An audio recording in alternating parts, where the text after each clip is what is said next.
very difficult because you didn't have a name, you didn't have a hit record, so it was like, you know, you just had to sort of persevere and, you know, keep writing and keep playing, and eventually we built up a following, you know, in Scotland. And then a management company came up and said, you know, do you guys want to have a crack at this? And we went, sure, you know, and went out to London, made our own record, and then took it round the record companies. Unfortunately, we got signed, you know. And then it was like we did 2 albums. The first one did okay, it did, but the second one didn't do anything at all. The third one was called Razamanaz, and it opened a lot of doors for us because I had hits on it, you know. We got a hit in Britain with it, and, you know, things started to happen, you know. So I read about you had to change your image at the beginning of your career? No, not really. We were a band that people kept telling us to get an image, and we didn't like images, you know, because at that time in Britain in the early 70s, if you got an image, it only lasted like a year, you know, and we thought, no, you know, it was before things became visual though, you know, it was only music that we were sort of trying to sell at that point. So we sort of shied away from having an image, you know. I mean, we're never darlings of the press because, well, we weren't scandalous enough, to be quite honest, you know. We kind of concentrated on the music and, oh, we had a good laugh and everything, but we didn't get in any trouble, and so, well, very uninteresting for the press, I think, you know. And we never really tried to get an image at all. Cool. What do you think it was the image of a band more important in the 70s than it is today? Well, I think at that time the music press was very, very powerful. You know, the Melody Maker and NME and all that, you know. And they would try to give you an image. You know, like we went from being a rock and roll band to a heavy rock band to heavy metal for some reason. And that was just, I think, how they sold papers, to be quite honest. They liked to put people in pigeonholes, and it was simple for them that way, you know. And I suppose it was kind of, because especially in Britain, Britain's very changeable, and it's very sort of, you know, this is popular this month, but next month it's this, you know. And so, you know, that's why we consciously never tried to get an image, you know. The people that played it well at that time were like people like David Bowie, you know. He'd do the Spiders from Mars, then he'd announce at the end of the tour, that's it. The Spiders are dead, are gone, you know, and then he would come out as somebody else, you know what I mean? So he kept them on the hop. But see, the thing is, in my career in Britain, I've been the New Kids on the Block, great, good band and all that. Dinosaurs in the 80s and stuff. Dinosaurs go away and die. And then in the 90s, we became legends. And, you know, it's a lot easier being a legend than it is being a dinosaur. Cool. Do you think that the press today got as much power? I'm not slagging this girl. Lady Gaga, you know, is just a typical example of that, you know. All these girls, Christina Aguilera and all that, you know, talented people, I'm not saying they're not. But they know if they don't out-image or out-shock somebody else, they won't be getting played on MTV or Viva or whatever it is, you know. So I'm sure these people know that, and they're young people, so they're conscious of all that as part of the game they're playing, you know. So you had some massive hits in the USA, yeah, in Canada, in the sure. US markets. How important was it at this time to you? It was very important because it gave the band longevity.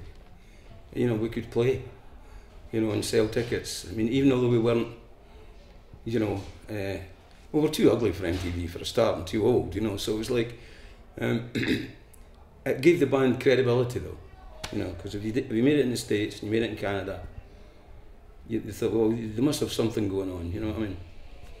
And we were always a good live band anyway, so it was like, I don't mean that big-headed, but we were always a good live band. And so for us it was, when we couldn't get records played, especially in the 80s when dance and disco and everything came out,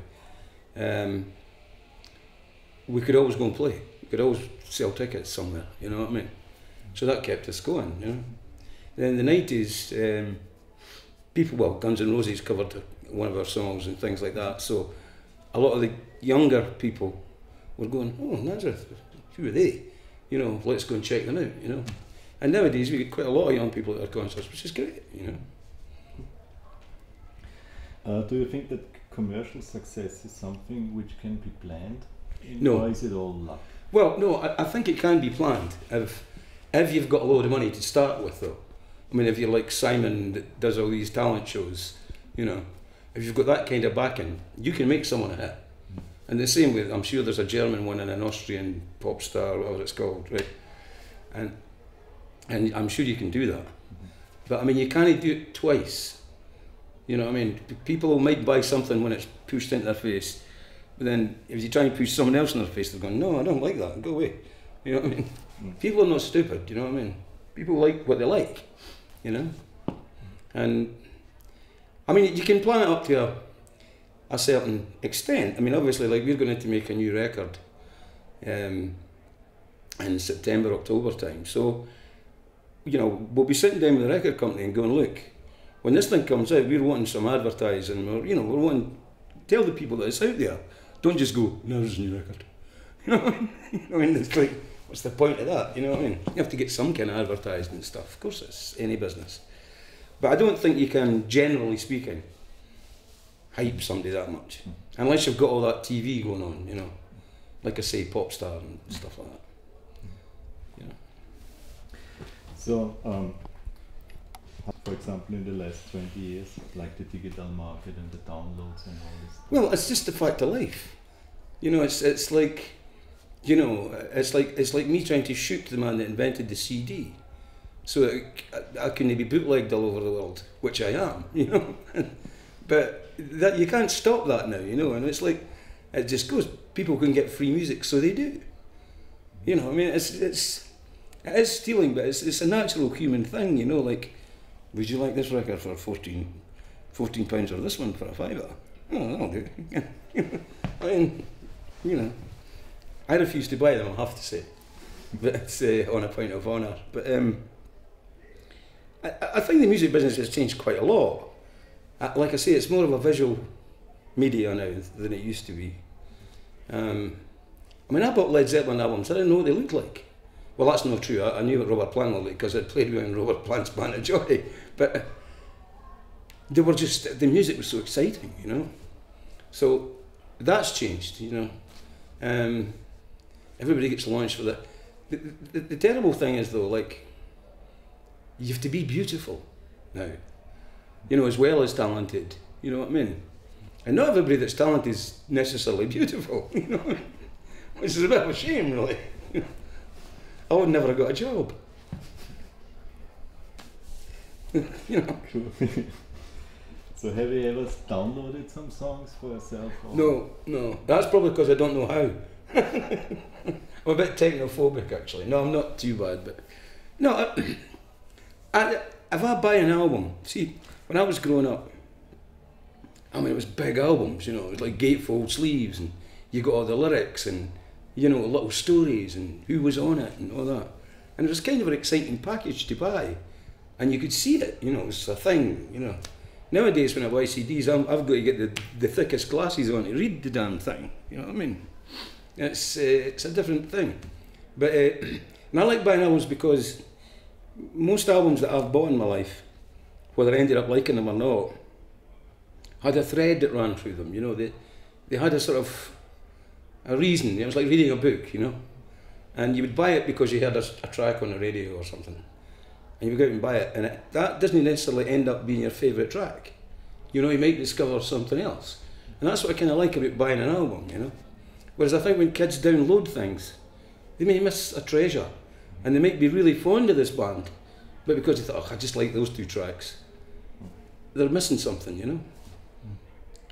Which is a bit sad, really, you know. But I think the album is coming back a little bit.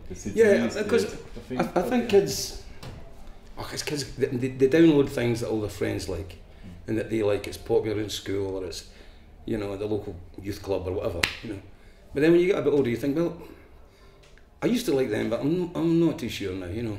maybe I'll look for something else. You know, you grow with the music, you know. So, do you enjoy tour life now? Well, the only negative side for me is travelling now. I mean, I'm getting a bit older, as you can tell, and I love the gigs. The gigs are the best part of the day. But some of the travelling gets a bit weary, you know. I mean, it's like touring in Europe's not so bad because we've got our own tour bus and the distances. I mean, okay, you've got a few overnighters, but most of the time it's pretty easy, you know. But it's when you go to places like Russia, and it's just huge, you know, and it takes like 2 days to get somewhere. It's like, what? You know, it gets a bit strange. But I mean, generally speaking, I like touring and stuff, yeah. I wouldn't be doing it. I mean, I'm 63 now, you know. If I start not liking this, I'll just be sitting in the house. I'll be that. Sending emails to people, do you remember that night we played? Cool. So, before you started the tour, do you prepare yourself, or before going on tour, so train yourself or live healthy or something? We never come off tour. Right. I mean, I was out this year in January doing a Rock Meets Classic thing in Germany. The band started in February. I've been home for 2 weeks since then, and we're out here now. And then we go home for about 4 days, I think, and we play the Sweden Rocks Festival. Then we do 2 shows in Norway. And then we go home for a little while, not long, and then we're off to Canada. So we never come off tour. So it's touring that keeps me training, basically. Cool. So you guys more subdued when you're on the road, or do you drive together, or is it a sex, drug and rock and roll? Oh, well, somebody's getting the sex and drugs. I'm getting the rock and roll. I mean, somebody else is getting mine. But I remember that in the 60s, when everybody was getting free love and that. Somebody else was getting my free love, I'll tell you that. But no, you've got to take care of yourself up to a point, of course. But I mean, our time to have a laugh is after the show. I mean, you keep yourself together for the show and da. Then after the show, you have a laugh, you know. That's your kind of dinner time and, you know, time to have fun, you know. But then, you know you've got a gig the next day, so you've got to get your ass to bed as well and get up and you've got to do the same thing tomorrow again, you know. So it's like any other job, really. You've got to take care of it, you know. Mm-hmm. Keeping up a good show. Oh, of course, you have to, you know. Because tonight when we play here, I mean, we've played here before, but it might be somebody's first time coming to see us, you know. So you've got to make sure that you do it right, you know, or, you know, you might lose someone, you know. Then you don't want to do that. Thank you. Cheers, thank you. It was great interview. Cheers, thank you.